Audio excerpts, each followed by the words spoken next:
There is a quiet force that weakens you without resistance. It does not arrive with pain. It does not demand effort. It feels safe, familiar, almost comforting. And yet, it is the very thing slowly eroding your strength. Most men do not fall because life is hard. They fall because life becomes easy, because comfort is the most dangerous illusion of all. Your life feels stable, predictable, controlled. Nothing is too difficult. Nothing demands too much from you. You wake up. You move through your routine. You make choices based on what feels right in the moment. And at first, it feels like peace. Like you've found balance. Like you've escaped the chaos that once defined you. But something is missing, not dramatically, not obviously, subtly. There is a quiet dissatisfaction, a restlessness that sits beneath the surface, and your intuition begins to speak, not loudly, but consistently.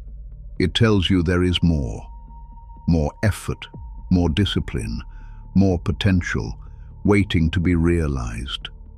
But you hesitate, because comfort has a way of convincing you that this is enough, that you've already done enough, that there is no need to go the extra mile. And so, you remain where you are, not because you cannot move forward, but because you choose not to. Comfort is not peace. It is often disguised stagnation. It numbs your instinct. It dulls your awareness. It creates the illusion that growth can be postponed.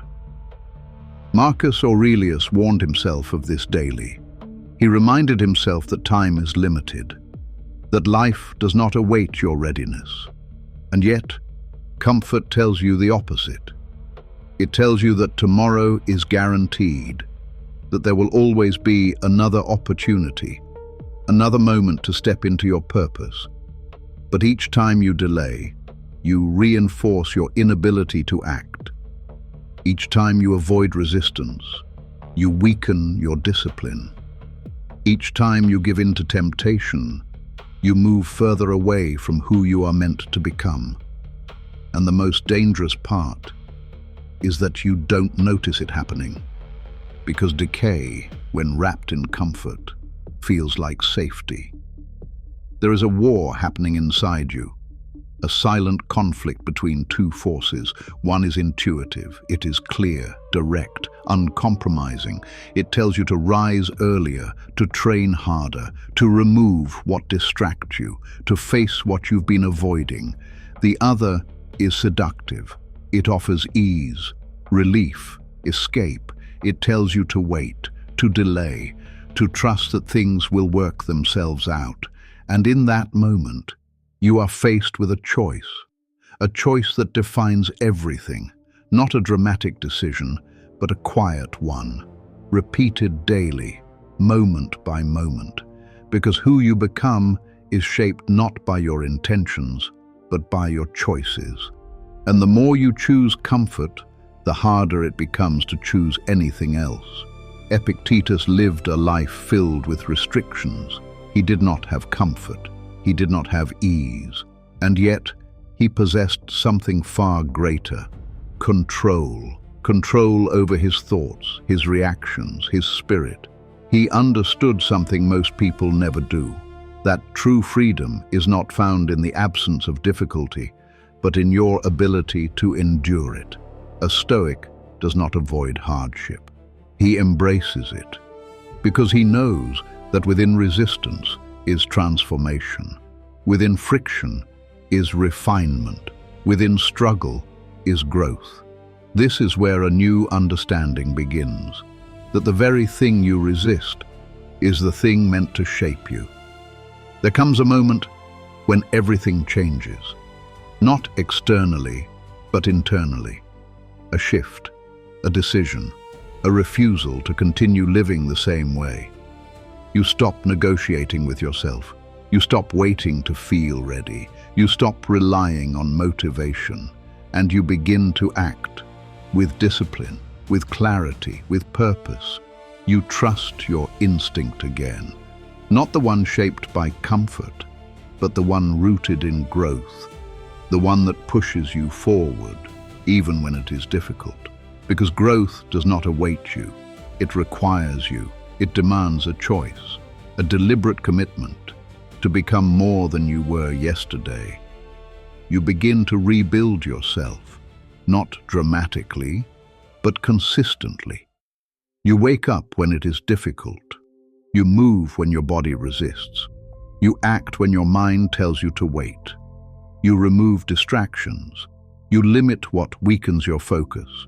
You eliminate what drains your energy. Because discipline is not about adding more.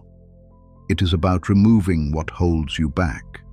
And through this process, you begin to heal, not from pain, but from patterns, from habits, from the mindset that kept you comfortable but stagnant. You begin to manifest a new version of yourself, not through intention, but through action, through repetition, through consistency. This is where transformation begins.